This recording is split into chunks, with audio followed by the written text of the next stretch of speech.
இவங்கள மாதிரி மனிதர்கள் இந்த லோகத்துல இருந்தாங்கன்னா எந்த ஒரு ஜீவனுக்கும் எந்த ஒரு மனிதர்களுக்கும் கஷ்டம் அப்படின்ற ஒரு விஷயமே இருக்காது. யாரு கண்ணீர் விட்டாலும் யாரு கஷ்டப்பட்டாலும் அவங்களுக்கு உதவி செய்யணும், அவங்க கிட்ட அன்பு காட்டணும் அப்படின்ற எண்ணம் இவங்கள மாதிரி மனிதர்களுக்கு மட்டும்தான் இருக்கும் அப்படின்னு சொல்றாங்க நம்முடைய வள்ளுவர். அதிகாரம் அன்புடைமை. அன்பிற்கும் உண்டோ அடைக்கும் தாள் ஆர்வலர் புன்கண்ணீர் பூசல் தரும். உண்மையான அன்பு உள்ளவங்க தன்னுடைய அன்பை தாள் போட்டு பூட்டி வச்சுக்க மாட்டாங்க. தாள் போட்டுனா தனக்குள்ளேயே மறைச்சி வச்சுக்க மாட்டாங்க.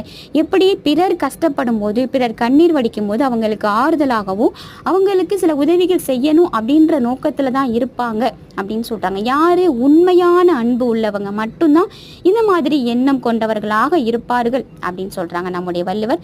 திருக்குறளை எப்பொழுதும் பொருளுடன் கற்போம், நாமும் கற்போம், நம்முடைய குழந்தைகளுக்கும் பொருளுடன் கற்பிப்போம். பிடிச்சிருந்துச்சுன்னா உங்க ஃப்ரெண்ட்ஸ் அண்ட் ஃபேமிலிக்கு ஷேர் பண்ணுங்க, சப்ஸ்கிரைப் பண்ணுங்க. Thank you friends.